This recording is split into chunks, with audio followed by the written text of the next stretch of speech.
हाँ जी, ठीक हो गया। तो ये एरियाज डिफाइन करता है ना हर जर्नल के। मैं 20-25 देखो इधर आप पढ़ते जाओ, इनमें आपको ये प्रोटोकॉल्स पे, एप्लीकेशंस पे, सिक्योरिटी प्राइवेसी पे, ऑपरेशंस मैनेजमेंट पे, और मैनेजमेंट के पेपर्स भी होंगे, डिस्क्रीट एल्गोरिथम्स, डिस्क्रीट मॉडलिंग पे।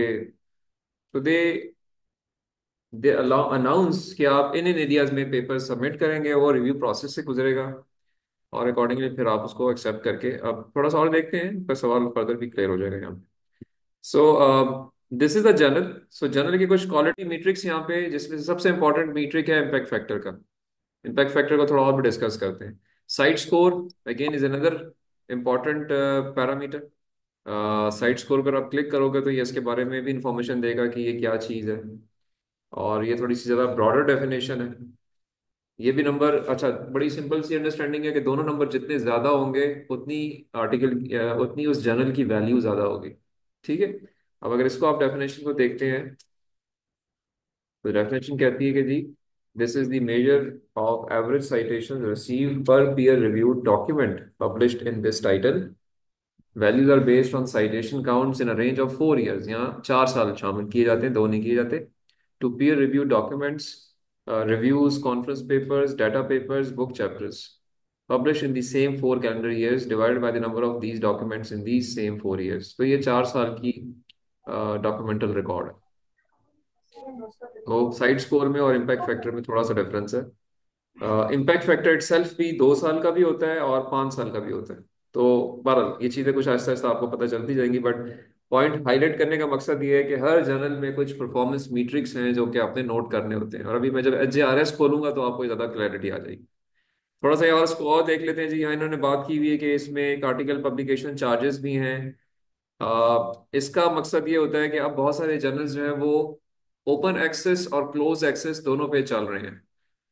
ओपन एक्सेस क्या होती है कि अगर आपका पेपर सबमिट किया आपने और आपका पेपर रिव्यू होने के बाद एक्सेप्ट हो गया, और आप चाहते हैं कि पेपर के राइट्स मैं अपने पास रखूं, मैं इसे शेयर भी कर सकूं और लोग मेरे मेरे अकाउंट से इसको डाउनलोड भी कर सकें, ये मेरा लीगल डॉक्यूमेंट रहे, तो आप फिर ओपन एक्सेस मोड पे चले जाते हैं। आप जर्नल को कहते हैं ठीक है जी, आपने बड़ी मेहनत की, मेरे आर्टिकल को पब्लिश भी आप कर रहे हैं, सारा प्रोसेस जो आपका हुआ है इसके पैसे मैं पे करूंगा। इसको हम कहते हैं ओपन एक्सेस। उसमें आर्टिकल के राइट्स ऑथर्स के पास रहते हैं। On the other hand, close access या जो आपका नॉन ओपन एक्सेस कह लें, है वो ये है कि पेपर आपने सबमिट किया, रिव्यू हुआ, एक्सेप्ट हो गया, पब्लिश हो गया। अब इस सारे प्रोसेस पे जर्नल की एक एफर्ट लगी, उसने उन लोगों को हायर किया हुआ है, पूरा एक पब्लिकेशन साइकिल है, पब्लिकेशन हो रही है, मेंटेनेंस हो रही है, खर्चा हो रहा है, और वो कहते हैं जी खर्चा हम खुद करेंगे, आपसे पैसे नहीं लेंगे। तो पेपर के राइट्स आपको ट्रांसफर करने पड़ेंगे। You will sign a paper transfer agreement with the journal. In that scenario you will not pay anything, but in that case you will not have access to that paper as well. It will be shown as, जिस तरह आप लोग देख रहे हैं ना जी, $60 पे करें तो पेपर डाउनलोड कर लो। ठीक है। तो वो प्रोसेस जो है, अगर आप उसमें पढ़ना चाहते हैं तो वो भी किया जा सकता है। तो बहुत सारे जर्नल्स इस वक्त दोनों हाइब्रिड मॉडल के ऊपर हैं। कुछ एक सिंगल पे भी है कि जी नहीं हम पेड नहीं करेंगे, कुछ प्योरली ओपन एक्सेस पे भी है। दोनों मोड्स पे लोग काम करते हैं। टाइम टू डिसीजन, पहला डिसीजन जो है 8 दिन में ये दे देते हैं। रिव्यू टाइम 72 दिन, तकरीबन 2 महीने लगाते हैं। और जनरली इनके देखें कितना, 167 डेज, अराउंड 6 महीने तकरीबन लग जाते हैं आपको। तो ये सारी इंसाइट्स, और भी इंसाइट्स आप क्लिक करेंगे तो आपको मिल जाएंगी। आई टेल यू कि एक्सप्लोर करें। ये एडिटर इन चीफ, एडिटर के बारे में इंफॉर्मेशन है। यहाँ पे जो आर्टिकल्स पब्लिश हो रहे हैं उनके, उनका उन्होंने कुछ कॉलम किए हुए हैं, कुछ लेटेस्ट पब्लिश आर्टिकल्स मेंशन कर रहे हैं, कुछ आर्टिकल्स इन प्रेस यानी एक्सेप्टेड है, पब्लिश नहीं हुए, वो शो कर रहे हैं। जो इनके टॉप साइटेड आर्टिकल्स हैं वो शो कर रहे हैं, मोस्ट डाउनलोडेड आइटम्स शो कर रहे हैं, मोस्ट पॉपुलर शो कर रहे हैं, जिनमें क्लिक्स होते हैं, डाउनलोड शायद कम होते होंगे। तो अकॉर्डिंगली इन्होंने उसमें डिवाइड किया हुआ। देखिए कहीं पे उसने कहा व्यू पीडीएफ, कहीं पे उसने पीडीएफ नहीं भी दी है। तो इसका मतलब ये है कि जो व्यू पीडीएफ है, ये कौन से आर्टिकल्स है? ओपन एक्सेस है। और जो नहीं है, से मैं इसको क्लिक करूंगा तो इसको ये ओपन करेगा। और यहाँ पे अगर आप देखो तो ये कह रहा है परचेज पीडीएफ। ठीक है। So if I click it, तो ये मुझे कहेगा जी कि आप ऑर्गेनाइजेशन से हैं, मतलब डिटेल्स मांगना शुरू कर देगा, और फिर कहेगा ठीक है जी, आप अल्टीमेटली को पैसे बताएगा। ठीक है, इट मीन्स कि ये पेपर जो पब्लिश हुआ है ये ओपन एक्सेस पॉलिसी में नहीं हुआ। इन ऑथर्स ने पैसे नहीं दिए।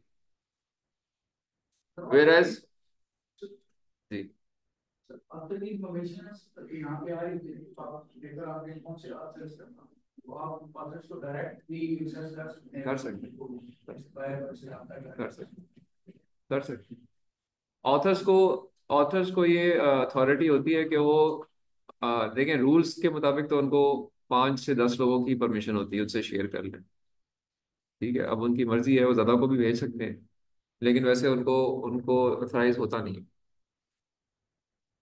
लीगली स्पीकिंग, अगर they come to know that the paper has been shared with more than the authorized number of users, they may go for some legal formalities।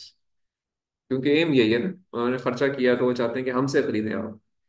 लेकिन ये, मतलब साउथ एशियन रीजन में तो शायद इसको गलत समझा ही नहीं जाता, लेकिन जो यूरोपियन नेशंस हैं, अमेरिकन हैं, वो इसको बड़ा गलत समझते हैं और इसको बड़ी वैल्यू करते हैं, रूल्स पे कारबंद रहते हैं। तो रूल्स को कहते हैं कि जी नहीं, well, आप अप्रोच कर सकते हैं, यूर राइट। ये पेपर अगर मैंने दूसरा खोला है तो यहाँ पे ये इस पेपर को पीडीएफ फॉर्म में खोल देगा, और मैं इसको यहाँ से डाउनलोड कर सकता हूँ। ये पेपर ओपन एक्सेस में पब्लिश हुआ हुआ है। तो मोटे तौर पे आप देखोगे कि ओपन एक्सेस पब्लिकेशंस के ना फिर रेफरेंसेस ज्यादा आते हैं, साइटेशन ज्यादा आती हैं, क्योंकि एक्सेसिबल है ना। बट ये कि इस पे एक बड़ी डिबेट चलती रहती है कि ये ठीक प्रोसेस नहीं है, क्योंकि इसमें फिर जब पैसा इन्वॉल्व हो जाए तो कुछ थोड़ी गड़बड़ें शुरू हो जाती हैं।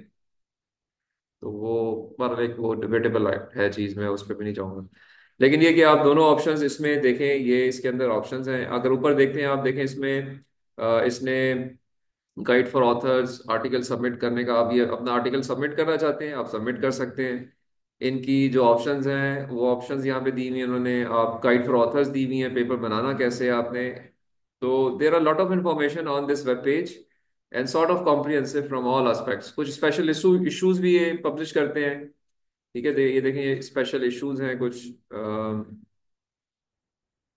कुछ एरियाज वाइज पेपर शो किए हुए हैं इन्होंने। तो बहरहाल there are many things. Call for papers देखें, generative and explainable artificial intelligence for internet traffic and architectures के पर्सपेक्टिव से एक स्पेशल इशू है। और कुछ और भी है, इनको आप खोल के देख सकते हैं। आप कहीं पे कोई किसी जगह पे आप अप्लाई करते हैं तो आप सबमिट कर सकते हैं। कुछ कॉन्फ्रेंसेस इनके के सिलेक्टेड पेपर्स भी स्पेशल इश्यूज ऑफ जर्नल्स में आते हैं, लाइक ये विंटेक 2022 की कॉन्फ्रेंस है, उसका कोई स्पेशल इशू सिलेक्टेड पेपर्स का इन्होंने यहाँ पे मेंशन किया हुआ है।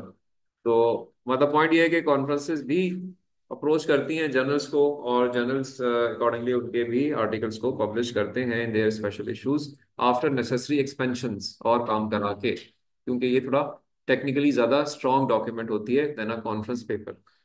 ठीक है, तो this is how a journal works. This is one journal page, there could be any other. आप अपने एरियाज में जर्नल्स को एक्सप्लोर कर सकते हैं। कॉन्फ्रेंस से ये एक थोड़ा सा फर्क तरीका है चीजों को लेके चलने का। तो ये अब जो मैंने यहाँ पे ये पेज आपको दिखाया था, पेज पे हमने ये बात की थी कि जी now these editors are there of various journals, इनका इन ये they are paid people, they are hired people, they are either academic circle में उनकी एक वैल्यू बढ़ जाती है, तो अकॉर्डिंगली कहीं ना कहीं उनको उसका एडवांटेज हो रहा होता है। तो now once they have been given this task, so वो टास्क पे फिर कुछ जिम्मेदारी होती है उनके ऊपर। जिम्मेदारी क्या है, लाइक ये एक एडिटर है, उसकी एक स्टेटमेंट है, अगर इसको आप पढ़ें तो इससे आपको क्या समझ आती है। फरहान बताएगा मुझे, फरहान लेट क्यों आया।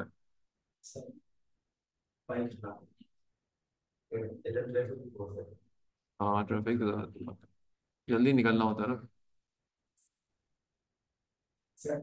आज सारी क्लास को तुम इसके बाद समोसे खिलाओगे। ठीक है, लेट आए। The statistics that 27% of our papers was not cited in 5 year was disconcerting. It certainly indicates that it is important to maintain high standards with accepted papers. Nothing would have been lost itself, the series of those authors would have been shorter. What does it mean? क्या? Sir इस standard उनके ज्यादा high नहीं थी, इसकी वो 27% उनके paper में पढ़ता नहीं था। अच्छा, ठीक है।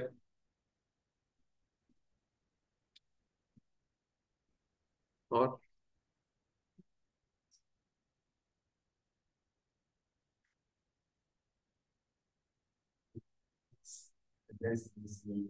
Nothing would have been lost except the series of those authors would have been shorter. ये जो थ्री डॉट्स डले हुए ना, इसका मतलब ये है कि इसके बीच में उसने और बातें भी की होंगी ना, तो वो तो इम्पोर्टेंट नहीं है इसलिए काट दिए हैं बस। लेकिन ये है कि बाकी बातों में आप कुछ सेंस अगर निकाल सकें, क्या सेंस आ रही है? एनीबडी ऑनलाइन जो कि कोई सेंस डिलीवर कर सके जी, ये इसका क्या मतलब है? We have 5 people on board. जी, Misfar, Sundas, Jibran, Faheem, anyone who can explain this statement? तो ये काइंडली आपको रिपीट करना पड़ेगा, क्योंकि जिस टाइम पे ये बातचीत शुरू हुई थी उस टाइम पे आवाज नहीं आ रही थी। अच्छा, मैं आपको सिर्फ दिखा देता हूँ। पॉइंट ये है कि ये स्लाइड पे एक स्टेटमेंट है एक एडिटर की। उसकी सिर्फ मैं आपकी अंडरस्टैंडिंग पूछना चाह रहा हूँ। तो स्टेटमेंट आपके सामने है। मैं शो कुछ भी नहीं हो रहा, ब्लैंक स्क्रीन आ रही है, सिर्फ कंप्यूटर नेटवर्क से जनरल का एक वाइड सा पेज आ रहा है। बताइए आपको कुछ।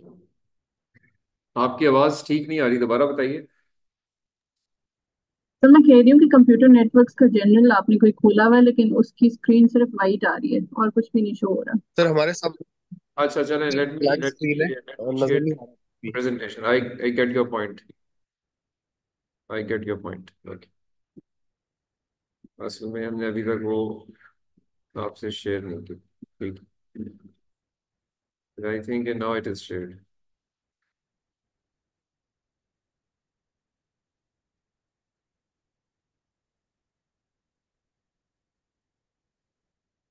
अच्छा जी, अब विजिबल हो गया होगा। अभी बताइए, पढ़ के बताइए इसका क्या मतलब है या क्या कहना चाह रहा है ये।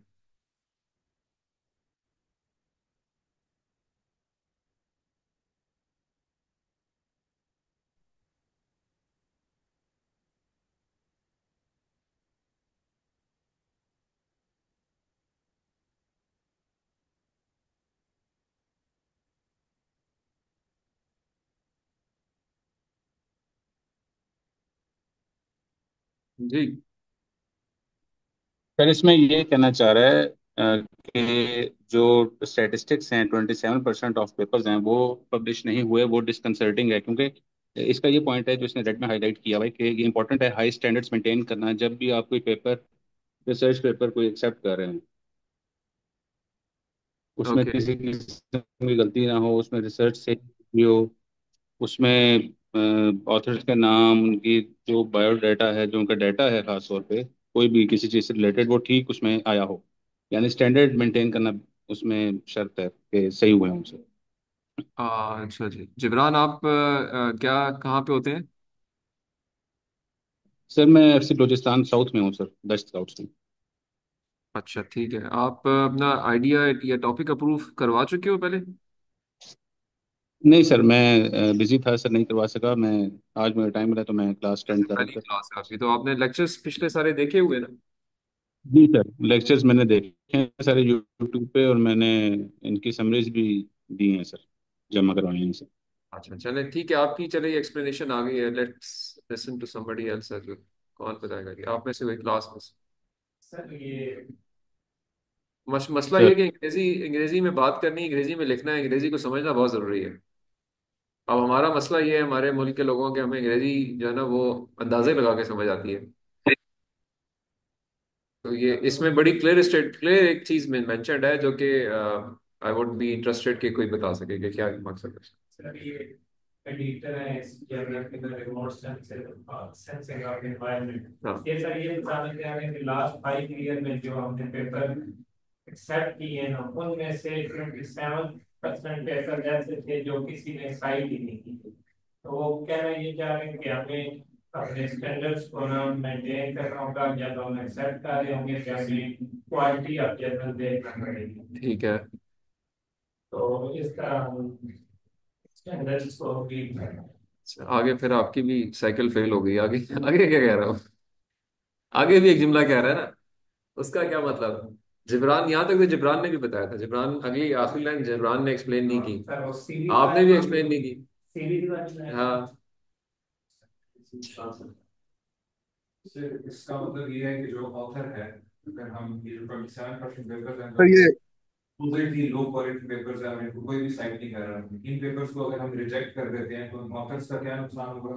क्योंकि सीवी में एक लाइन थोड़ी सी छोटी होगी। हाँ हाँ हाँ। हाँ। देखिए इसमें फॉर एवरीबडी जो मेरी बात सुन पा रहे हैं, कि देखो वो ये कहना चाह रहा है कि जी हमने अपने प्रोसेस के अंदर कुछ पेपर एक्सेप्ट कर लिए, चाहते तो ना करते, और अगर ना करते तो हमारा कोई नुकसान नहीं था, सिवाय उन ऑथर्स की सीवी में उनकी अपनी एक पेपर की जो इंडिकेशन थी ना कि मेरा एक पेपर इस जर्नल में एक्सेप्ट हो गया, वो कम हो जाता, मुझे तो कोई नुकसान नहीं था।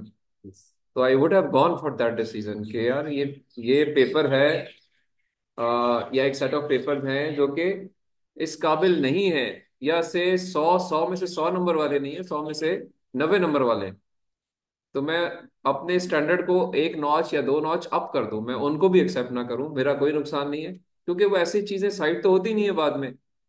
तो मुझे तो नुकसान इस चीज का है कि साइट नहीं हो रही, उनको फायदा हो रहा है जो ऑथर्स हैं कि जी उनके पेपर्स मेरे जर्नल में शो हो रहे हैं। तो nothing would have been lost, मेरा कोई नुकसान नहीं था, एक्सेप्ट के उन ऑथर्स की सीवी थोड़ी छोटी हो जाती। तो अच्छी बात है ना, होती रहती भाई। तो इसका मतलब क्या है कि selection criteria of acceptance criteria of research papers should be the tougher one, and the editors follow this rule. और इस मकसद के लिए ही आप चाहते क्या है कि जी एक जो अभी हमने थोड़ी देर पहले डिफाइन किया कि इम्पैक्ट फैक्टर की टर्मिनोलॉजी जो है वो इस चीज को सपोर्ट करती है। इम्पैक्ट फैक्टर क्या चीज है? इम्पैक्ट फैक्टर जो है, this was started back by Thomson Reuters. इसकी अभी ऑर्गेनाइजेशन कोई इसको मेंटेन कर रही होगी ना for for a time period, and it's a neutral body which has got no link with the journals. So somebody in the scientific community thought कि एक ऑर्गेनाइजेशन हो जो कि जर्नल्स को मॉनिटर करे। So that organization was institute for scientific information. इसलिए आज तक इम्पैक्ट फैक्टर को ISI इम्पैक्ट फैक्टर कहा जाता है, because this was the first organization. I don't exactly remember किस साल में, you can explore somewhere in 60s और 70s इन्होंने ये काम शुरू किया था। और ये अल्टीमेटली ट्रांसफर किया गया थॉमसन रियूटर्स को, और अब लेटली इसको जो ऑर्गेनाइजेशन मेंटेन कर रही है उसका नाम है, नहीं नहीं JCR नहीं है, मैंने थोड़ी देर पहले नाम बताया था।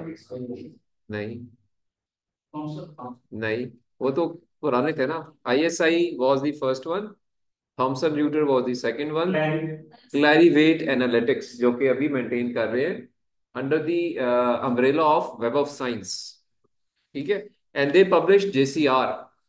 वो हर साल एक जर्नल साइटेशन रिपोर्ट पब्लिश करते हैं जो कि इंफॉर्मेशन देता है, जिसमें से एक इंफॉर्मेशन जो है वो ये भी होती है। अब आप क्या करेंगे कि आपको असाइनमेंट मैंने एक तो दी हुई है कि जी you have to explore the funding proposals.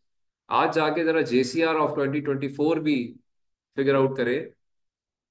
असूलन तो ये वेब ऑफ साइंस के पेज पे होनी चाहिए, लेकिन ये एक्सेसिबल होती है मेंबरशिप के साथ। बट देर आर पीपल, जिस तरह अभी थोड़ी देर पहले सबाहत, सबाहत सही नाम बताया मैंने, सॉरी आपका नाम क्या है? वजाहत, सॉरी मैं सबाहत कह रहा हूँ। तो वजाहत ने जिस तरह कहा ना कि किसी को अप्रोच करके हम पेपर्स ले सकते हैं, तो ये JCR भी अप्रोच करके ले सकते हैं, हो सकते हैं ऑनलाइन पढ़ी हुई भी हो। खोलें देखें उसमें क्या मीट्रिक्स दिखाले जाते हैं, and Y 8 months 9 months are taken by the agency or organization to compute that JCR, make that JCR। तो आपको अंदाजा होगा इसमें बहुत सारे पैरामीटर्स हैं, it's not a simple document, it takes lot of toll on the people who are doing it. But हमारे लिए क्या है जी कि JCR हर साल पब्लिश होती है, और साल के ऑलमोस्ट मिड के बाद होती है, और इसमें दुनिया भर के जितने जर्नल्स ने इंडेक्स किया होता है क्लैरिवेट एनालिटिक्स के साथ, उनमें से based on this measurement criteria जो कि क्या है, you divide you divide your citations with the number of articles. ठीक है, वो आगे मैं दिखाता भी हूँ, but JCR is something like that. और पैरामीटर्स भी होंगे उसमें इम्पैक्ट फैक्टर के अलावा, समझ जनरल साइटेशन रिपोर्ट एक आपका था, सॉरी, जो हमने भी जर्नल में पैरामीटर देखा था कि एच इंडेक्स होता है, एक आपका CD2 वैल्यू होती है, एक आइगन फैक्टर होता है, बहुत सारे इस तरह के पैरामीटर्स जो हैं वो कैलकुलेट करके उसके अंदर मेंशन करते हैं। अच्छा, स्कोपस जो है इनफैक्ट इज अनदर ऑर्गेनाइजेशन, ये एक और सेटअप है। मैंने आपसे कहा web of science is one setup जो कि आपको कुछ जर्नल्स को इंडेक्स करता है और उनको इम्पैक्ट फैक्टर देता है। Scopus is one of the largest abstracts and citation database for academic literature. It contains over 40,000 journals from in 10,000 international publishers, and they also cover various domains. Scopus is um, different than the Web of Science. Web of Science क्या है? It is maintained by Clarivate Analytics, formerly known as Thomson Reuters, and also formerly known as ISI Web of Knowledge. ठीक है, it's a research platform that gives access to a curated collection of over 21,000 peer-reviewed, highly quality scholarly journals published worldwide. Web of Science is the one of the world most renowned publisher independent global citation database, जो अभी मैंने बात की आपसे. It is a renowned publisher independent global citation database, Web of Science के नाम से. WOS, it covers research journals, books, conference proceedings. It covers journals from various fields, जिनमें नाम बेताशा है मुख्तलिफ जगहों से. Scopus covers larger database.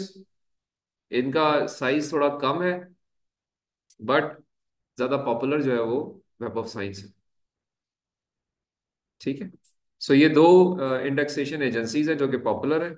इसके अलावा एक तीसरी पबमेड के नाम से भी है, जो कि मेडिकल साइट की पब्लिकेशंस को का डेटाबेस मेंटेन करती है. पबमेड वो भी एक इंडेक्सेशन फोरम है, बट फोकस उनका होता है टुवर्ड्स दी मेडिकल डोमेन. ये जनरलाइज्ड डॉक्यूमेंट्स हैं जो कि कवर करते हैं. अच्छा, अब हम वेब ऑफ साइंस और स्कोपस के ऊपर जाके भी ये चीजें चेक कर सकते हैं. इनकी वेब पेजेस हैं, अब उन पे जाओगे तो आपको कुछ कुछ एक्सेस के साथ, कुछ लिमिटेशंस के साथ वो एक्सेस देते हैं. Late me share that. इसके बाद हम ब्रेक करते हैं, थोड़ा सा ये कवर करके then can do break. So let me write Scopus. Scopus के बहुत सारे सब प्लेटफॉर्म्स हैं. ठीक है, तो मैं ऐसे चला जाता हूँ. इनका एक है जिसको हम नाम देते हैं शमीगो. शमीगो इज दी जर्नल, या SJR कह लेते हैं, चले हम SJR. Scopus journal ranking system है इनका, एक जनरल कंट्री रैंक के नाम से. ठीक है, तो मैं इसको खोल लेता हूँ. Let me share it with the rest of the people as well. ठीक है, तो अब ये देखें, ये इनका SJR Scopus journal ranking system है. इसमें I can write the name of any journal. Like अभी कंप्यूटर नेटवर्क्स के नाम से जर्नल देखा था ना आपने, तो मैं इसको क्लिक करता हूँ और इसको सर्च करता हूँ कि क्या ये स्कोपस के डेटाबेस में एग्जिस्ट करता है. तो देखें ऊपर टॉप पे नाम नजर आ रहा है इसका. Click it, it will tell me the details about this journal. इसके एरियाज क्या हैं, कंट्री कौन सा है, पब्लिशर एल्सवेयर है, ISSN नंबर, मतलब उसका डिटेल्स.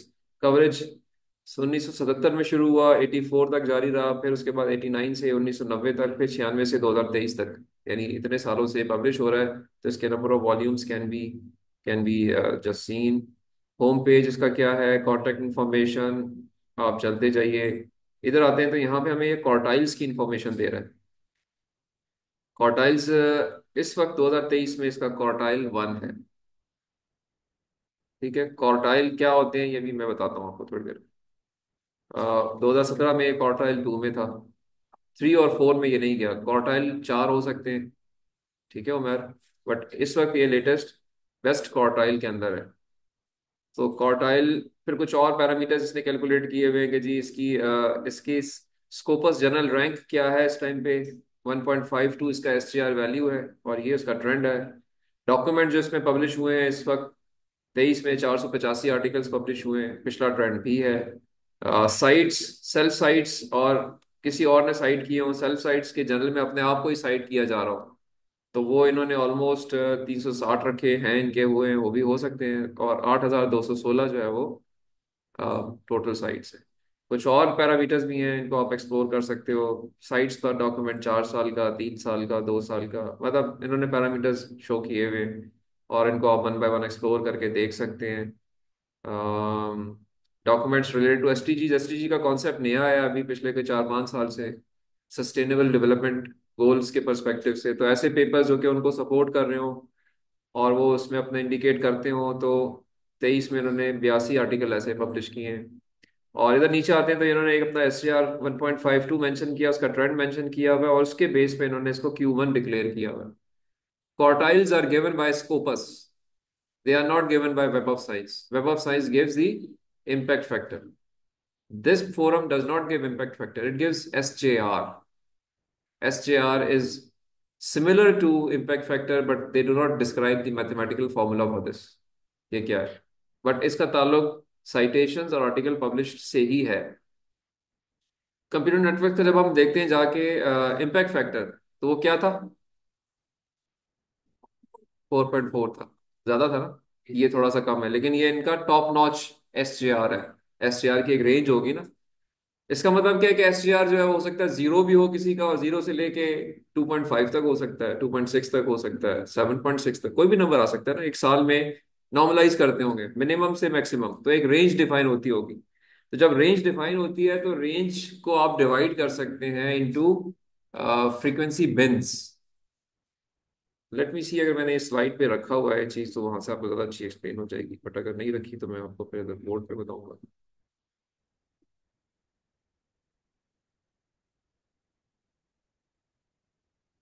इधर तो नहीं रखी।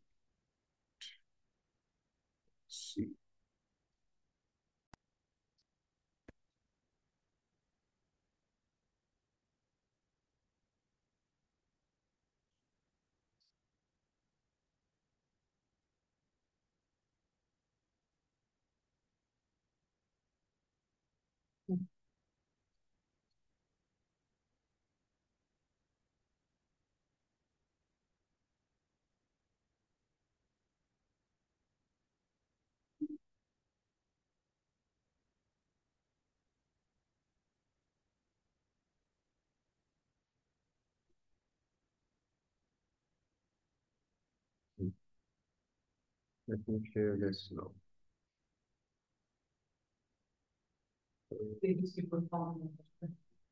सस्टेनेबल डेवलपमेंट गोल,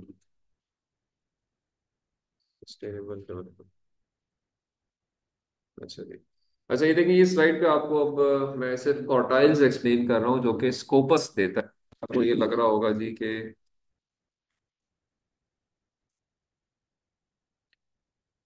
किसी एक साल में SCR वैल्यू डिसाइड की जाएगी, जितने जर्नल्स इनके पास इंडेक्स है। 40,000 का नंबर था, यहाँ पे 40,000 जर्नल्स, सो 40,000 जर्नल्स इंडेक्स हैं, उनको उनकी कोई कैलकुलेशन पे SCR मिलेगा। से minimum number is 0 and maximum is 1। ठीक है।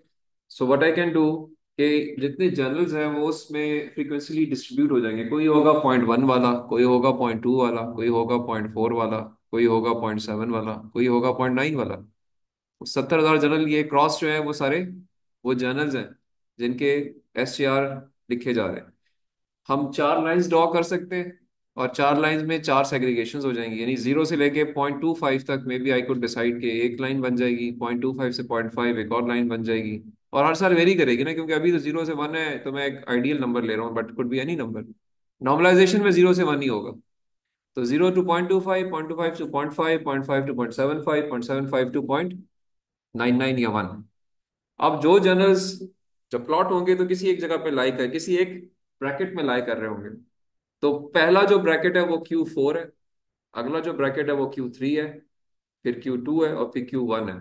सो Q1 की जो रेंज है वो जर्नल्स हैं जो कि 0.75 से 1 की रेंज में फॉल करते हैं। They are the best quality cited journals. ठीक है, क्लैरिटी आ गई? तो ये जी ऑनलाइन भी आप लोगों को क्लैरिटी इसकी आ गई है क्वार्टाइल्स की? बंदे ही भाग गए सारे, ऑनलाइन भी 3 रह गए। कंप्यूटर नेटवर्क का जो जर्नल है, ये एससीआर के मुताबिक इनका टॉप नॉच है। SCR के मुताबिक नहीं, स्कोपस के मुताबिक। SCR तो उसकी एक वैल्यू है ना, तो स्कोपस जो है वो ये कह रहा है कि जी it is going to give you a the it is in the best range, सबसे टॉप नॉच साइटेशंस इसकी हैं, और उस लिहाज से ये आगे वाले जर्नल्स में शुमार होता है। हर साल कैलकुलेशन होती होगी और ये चीज निकलती होगी, ठीक है। तो फहीम एंड सुंदर सर ऑनलाइन, आप में से जो चीज मैंने एक्सप्लेन की है, ये चीज आपको क्लैरिटी आई है या नहीं आई है? तो मुझसे थोड़ा सा मिस हो गया था सुनना। मैं वीडियो में दोबारा से सुन उसको क्लियर कर लूँ। अच्छा चलें। जी सर। अगर देखें, मुझे लगता ये कि फिर मैं मुझे ना आप लोगों को ऑनलाइन लेना नहीं चाहिए, क्योंकि अगर आप ऑन बोर्ड है ही नहीं, कहीं राइट लेफ्ट चल पड़ते हैं, कोई नाश्ता कर रहा है, कोई खाना खा रहा है, तो फिर रिकॉर्डिंग ही देख लिया करें, फिर मेरा टाइम क्यों जाया करते हैं यहाँ पे। I have to. नहीं एक्चुअली सर। मेरा इश्यू थोड़ा सा ये है कि हस्बैंड होते नहीं है, तो मुझे बेटे को अकेले देखना पड़ता है अगर मैं घर पे हूँ तो अच्छा। वो थोड़ी सी डिस्ट्रैक्शन हो जाती है। जी सर। ओके ओके, चले ठीक हो गया, we can look into this. जी फहीम, आपका क्या जवाब है, ये चीज क्वार्टाइल्स की समझ आई है आपको? जी सर, बिल्कुल सर। मैं इधर ही ऑनलाइन ही हूँ सर, और सुन रहा हूँ सर। ठीक है, दैट्स गुड। सो क्वार्टाइल्स जो है, they are given by which organization? Faheem, I am asking, आपसे पूछ रहा हूँ, अच्छा सर। क्वार्टाइल कौन देता है? सर ऑर्गेनाइजेशन नेम तो I can not recall sir, लेकिन ये जो डिस्ट्रीब्यूशन आपने बताई कि जो जिस तरह बेस्ट जर्नल्स हैं सर, वो मतलब क्वार्टर Q1 में आते हैं, और इसी तरह जो आपने डिस्ट्रीब्यूशन बताई और परसेंटेज बताई इसकी सर। अच्छा चले। ठीक है। क्वार्टाइल्स जो है ना, वो स्कोपस की तरफ से दिए जाते हैं और एसजेआर पे बेस कर रहे होते हैं। वेब ऑफ सही सर। साइंस का इसमें कोई रोल नहीं होता। ठीक है, चलें अभी हम आगे आते हैं, ठीक है, ये चीज़ क्लियर हो गई है। So let's go on to the next thing. So I hope this this sense, ये चीज़ आपको समझ आ गई है। Yes. अब देखें, क्लास में होने का और क्लास के बाहर होने का ये नुकसान होता है, तो इसलिए मैं पहले तो खैर मैं अलाउ ही नहीं करता था कि क्लास के बगैर बाहर से कोई ना अटेंड करे, लेकिन चलें अभी मजबूरी भी है, लोगों को हम चाहते हैं कि वो ज़्यादा आए और पढ़ें, और उनको एटलीस्ट हमारी तरफ से कोई, यूनिवर्सिटी की तरफ से फैसिलिटी हो। अब अगर वो खुद फोकस ना करें तो फिर उनकी गलती है, इसमें इसमें हम कुछ कर भी नहीं सकते। हाँ चलें आगे इसको कंप्लीट करते हैं। ओके। नो, अब मैंने जो आपसे, अच्छा मैं अभी इसमें जो चीज़ और दिखाना चाह रहा था, स्कोपस पे हमने ये खोल लिया था, और आई थिंक ये इस टाइम पे विजिबल है कि नहीं, ये विजिबल नहीं है, तो इसको मैं दोबारा लिंक कर लेता हूँ, शेयर कर लेता हूँ जी। ये मैंने शेयर कर दिया वेब पेज। तो now this is as far as Scopus is concern. Scopus पे आप और बहुत सारी चीजें भी चेक कर सकते हो, मैंने कहा ना कि ये तो एक उसका एक सब हेड है, but there could be many things. मैं सिंपल स्कोपस टाइप करता हूँ तो मैं अपना एक प्रोफाइल भी बना सकता हूँ एज स्कोपस ऑथर। आपने देखा होगा जी जी, टॉप 2% साइंटिस्ट की लिस्ट आई है अभी, काफी यूनिवर्सिटीज में चल रहा होता है जी कि हमारे प्रोफेसर का नाम आ गया, इसमें आ गया, तो वो जो लिस्ट है वो भी स्कोपस ही निकालती है, स्कोपस के डाटाबेस से निकली जाती है। बनाते स्टैनफोर्ड वाले हैं, बट वो उसको फॉलो करते हैं, ठीक है। सो अकॉर्डिंगली आप अपना एक पोर्टफोलियो बना सकते हैं, अपनी आइडिया आपकी डिफाइन हो जाएगी, उसमें आपके रिसर्च पेपर्स आने शुरू हो जाएंगे, उनकी साइटेशंस शो होनी शुरू हो जाएंगी, ठीक है। और आप उसके अकॉर्डिंगली चीज़ें ढूंढ सकते हो। और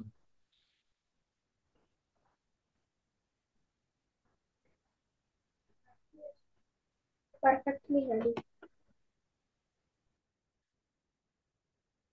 यहाँ पे जो है ना वो जाके से जनरल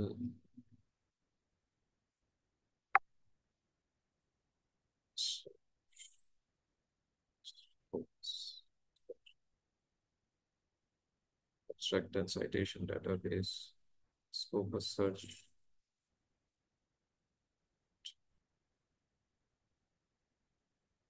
scopus search। ये डिटेल्स इसके ऊपर हैं, और थोड़ा सा इनको आप जब थोड़ा ढूंढोगे तो इनकी डॉक्यूमेंट्स की डिटेल मिल जाएगी। मैं, अच्छा स्क्रीन शेयर नहीं हो रही है, अच्छा ठीक है, शेयर दी स्क्रीन डुप्लीकेट कर देते हैं इसको।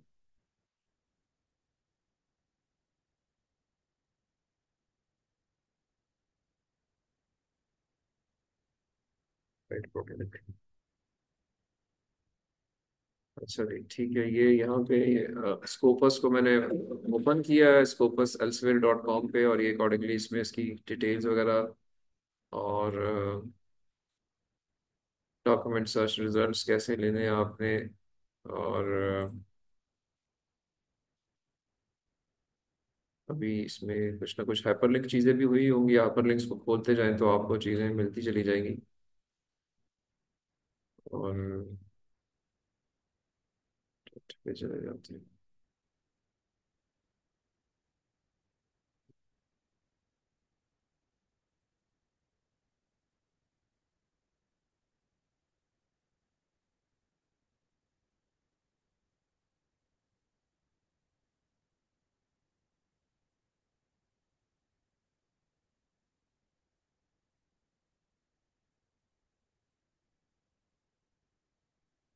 कुछ इसमें ऑप्शंस फ्री हैं, कुछ में आपको फिर ऑर्गेनाइजेशन के थ्रू चलना पड़ता है।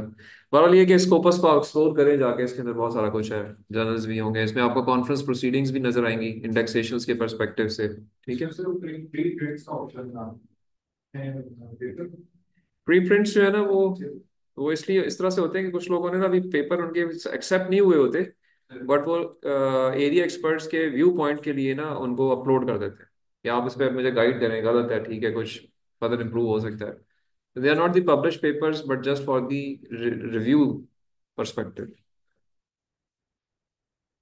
तो इफ समबडी हैज टाइम तो वो उसको खोलेगा, उस पर कोई कमेंट्स दे देगा। एक तरीका आजकल ये शुरू हुआ, प्री प्रिंट्स का शुरू हुआ हुआ है।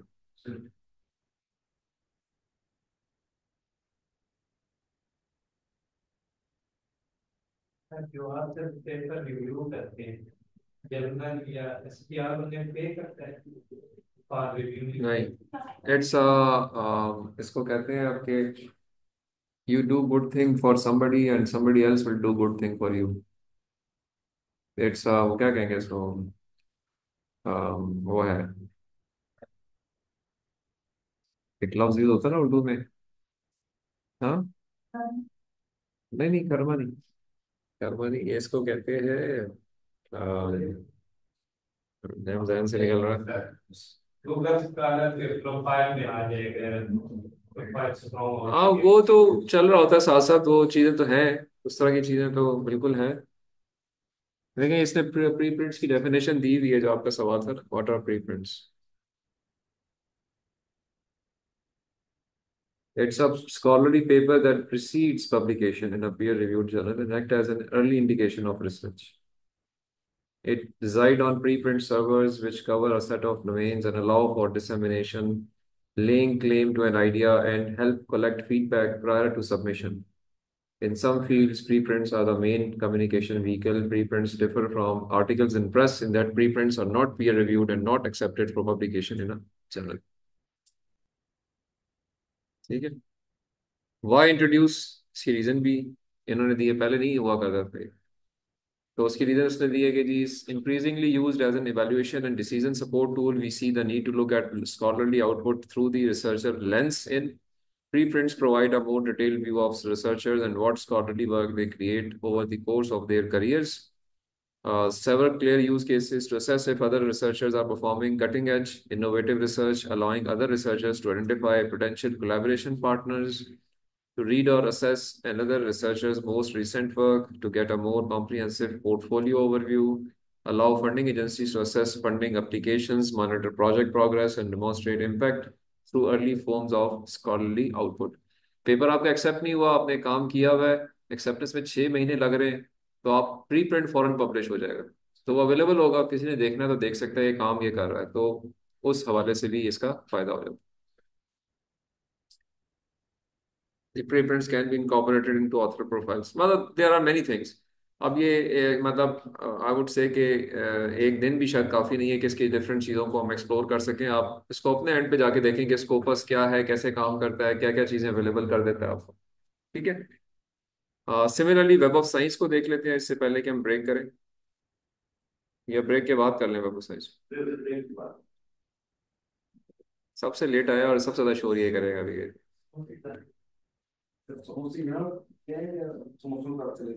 आप समझो के बाद चले जाएं, आपने आपने खाने हैं इनसे।